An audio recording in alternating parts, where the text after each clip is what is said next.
तो फ्रेंड्स, आज हम डिस्कस करने जा रहे हैं पारिजाता हरण, जो कि लिखी थी शंकर देवा ने। उसकी समरी। शंकर देवा, जो कि आसाम के बहुत ही मशहूर और रेस्पेक्टेड इंसान थे, उन्होंने आसामीज लिटरेचर, लैंग्वेज और कल्चर को रिच बनाने के लिए अपना योगदान भर भर के दे गए थे। पारिजाता हरण एक टाइप की अंक्यानाद है। अंक्यानाद का मतलब होता है वन एक्ट प्ले, मतलब सिर्फ वन एक्ट पे ही पूरा प्ले रिवॉल्व करता है।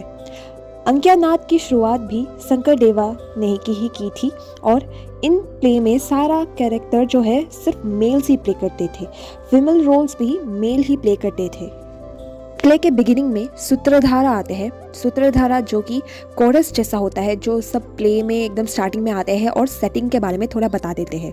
वैसे ही सूत्रधारा बताते हैं कि श्री कृष्ण पधार रहे हैं अपने दो वाइफ्स रुक्मिणी और सत्यभामा को लेकर।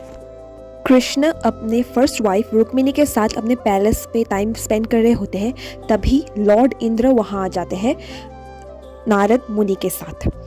कृष्ण और रुक्मिणी उन दोनों के सामने बो डाउन करते हैं और तभी नारद मुनि कृष्ण के हाथ में एक पारिजाता फ्लावर थाम लेते हैं आशीर्वाद के रूप में और बताते हैं कि ये पारिजात फ्लावर बहुत ही स्पेशल है, क्योंकि इसकी जो सुगंध है वो 6 किलोमीटर्स के डिस्टेंस से ही आ जाती है। वे ये भी बताते हैं कि जिस भी महिला के पास पारिजाता फ्लावर होती है, उसके पास अपने पति की जो साथ है वो हमेशा रहती है। ये सुनकर रुक्मिणी कृष्ण से रिक्वेस्ट करती है कि वो पारिजाता फ्लावर अपने हेयर पे लगा दे और कृष्ण भी खुशी खुशी एक स्माइल के साथ पारिजाता फ्लावर रुक्मिणी के बालों पर लगा देते हैं। उसके बाद नारद अपने आने का मकसद श्री कृष्ण को बताते हैं। वो बताते हैं कि एक डीमन है नारक नाम का, उसने सारे भगवानों के सुख चैन हराम करके रखा है। उसने सारे भगवानों से कुछ वैल्यूएबल आइटम्स चोरी की है और इंद्र जी एकदम परेशान हो गए हैं, इसलिए इंद्र यहाँ पर श्री कृष्ण से हेल्प मांगने आए हैं। लॉर्ड इंद्र भी एकदम रो पड़ते हैं कृष्ण के सामने और बताते हैं कि मुझे हेल्प कीजिए। तभी कृष्ण उनको ऐसे बोलते हैं कि आप चिंता मत कीजिए, मैं उस डेमन को मारकर सारे चीज़ें आपको वापस कर दूंगा। आप अभी आराम से अमरावती चले जाइए। इंद्र अपने एलिफेंट ऐरावत पे चढ़कर वापस अमरावती चले जाते हैं। इसके बाद नारद जाता है सत्यभामा की पैलेस पे। हम सब तो नारद की व्यवहार से एकदम परिचित ही है। वो जाकर सत्यभामा को बताते हैं कि कृष्ण ने वो पारिजाता फ्लावर कैसे रुक्मिणी की बालों पर बहुत ही प्यार से लगा दिया था। वो सत्यभामा को इंस्टिगेट करता है, कृष्ण के बारे में बोल बोल कर उनको जेलस फील करवाता है। तब सत्यभामा भी एकदम क्रोध में आग बबूला हो जाते हैं और वहीं पर बेहोश हो जाते हैं। नारद ये देखकर तुरंत लॉर्ड कृष्ण के पास जाते हैं और बोलते हैं कि सत्यभामा बेहोश हो गए हैं। कृष्ण ये सुनते ही दौड़ के सत्यभामा के पास आ जाते हैं और उन्हें पिकअप कर लेते हैं और उनको प्यार से एम्ब्रेस करके उठा लेते हैं। तभी सत्यभामा बोलते हैं कि आपने रुक्मिणी को इतने प्यार से वो पारिजाता फ्लावर क्यों दिया, और कृष्ण तुरंत अपोलोजाइज कर देते हैं सत्यभामा के आगे और बोलते हैं कि मैं आपके लिए ऐसे 100 पारिजाता फ्लावर्स ला के रख दूंगा। कृष्ण फिर बोलते हैं कि लेकिन उससे पहले मुझे कामरूप जाना पड़ेगा, वहाँ पर एक डीमन नारक है, उसको मारने के लिए। फिर सत्यभामा बोलती है कि मैं भी आपके साथ चलूंगी, क्योंकि सत्यभामा को एकदम भी भरोसा नहीं था अपने पति पर। उन्हें लगता था कि कृष्ण पारिजाता फ्लावर उनकी दूसरी वाइफ्स को दे देंगे। इसके बाद श्री कृष्ण और सत्यभामा दोनों अपने बर्ड गारुड़ के पीठ पर चढ़ के कामरूप की ओर निकल पड़ते हैं। कामरूप पहुँचते ही कृष्ण अपना शंख बजाकर युद्ध की ऐलान कर देते हैं और कृष्ण बहुत ही आसानी से सारे डीमंस को एक एक करके मार डालते हैं और नारक, जो कि सबसे बड़ा डीमन था, उसको भी आराम से मार देते हैं। फिर नारक की माँ वासुमती और नारद की बेटा भगदत्त कृष्ण के पास आते हैं और अपने जान की भीख मांगते हैं।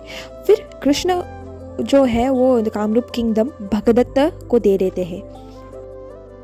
नारक ने जो बहुत हज़ारों औरतों को वहाँ पर बंदी बना के रखा था, उन सब को कृष्ण जाकर मुक्त कर देते हैं और जो कुछ भी गॉड्स से चुराया हुआ सामान था वो सब लेकर कृष्ण अमरावती पहुँच जाते हैं और गॉड्स को सब वापस कर देते हैं। अमरावती में कृष्ण की बहुत ज़ोरों शोरों से वेलकम किया जाता है, उनके ऊपर फूलों की बरसात भी किया जाता है। फिर कृष्ण और सत्यभामा जाते हैं लॉर्ड इंद्र और उनकी वाइफ सांची को मिलने, और इंद्र के जो पैलेस थे उसके बाहर ही पारिजात की पेड़ उगी हुई थी। वो पेड़ देखकर ही सत्यभामा बहुत खुश हो जाते हैं।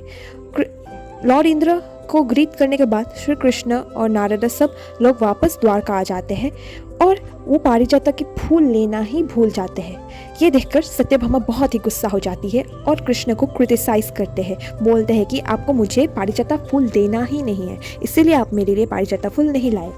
कृष्णा फिर से अपोलोजाइज करते हैं और नारद से कहते हैं कि जाइए और मेरे प्यारे पत्नी के लिए वो फूल लेकर आइए।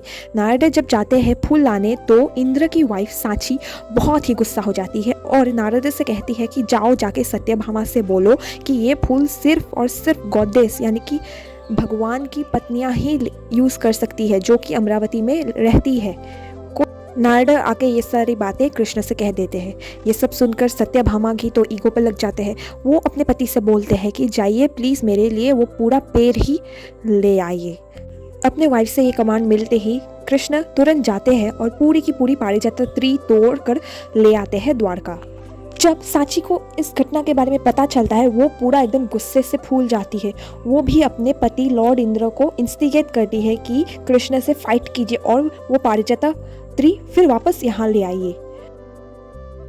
अपनी वाइफ की बात मानते हुए लॉर्ड इंद्र भी अपने वेपन्स पिकअप कर लेते हैं और कृष्ण के पैलेस की ओर निकल जाते हैं। वहाँ पर इन दोनों भगवान के बीच में होने जा रहा है एक घमासान युद्ध। सत्यभामा को देखकर सांची उसे इंसल्ट करने लग जाते हैं, कृष्ण के बारे में बुराइयां करने लगती है और इंस्टिगेट करने लगती है। सत्यभामा भी कुछ कम नहीं थी, वो भी सांची को इंसल्ट करने लग जाती है इंद्र के बारे में बुरा बुरा बोलकर।